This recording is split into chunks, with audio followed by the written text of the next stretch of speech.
বন্ধুরা, good morning. তোমরা সবাই কি করছো? আজকে একটু সকাল সকালই ওঠা হয়ে গেছে, লগভগ 5টার সময় উঠেই গেছি। আজকে দুদিন চেন্নাইতে এসেছি, দুদিন হয়ে গেছে।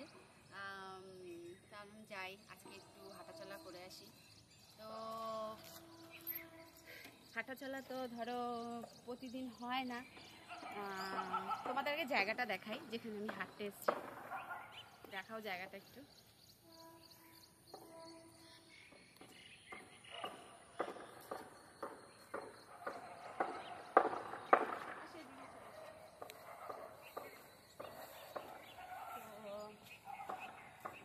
এখানে চেন্নাইতে আসলে পরে, বাড়িতে আসলে তো আর হাঁটা হয় না, সেই ঘুম থেকে উঠতে উঠতে 7টা, হাঁটা হয় না। তো এখানে এসছি, আর ও তো প্রতিদিনই হাঁটতে যায়, তার জন্য ওর সাথে সাথেও চলে আসা হয়ে যায়। তো ঠিক আছে, তোমাদের সাথে আবার পরে ছোট্ট একটা ব্লগ নিয়ে আসবো।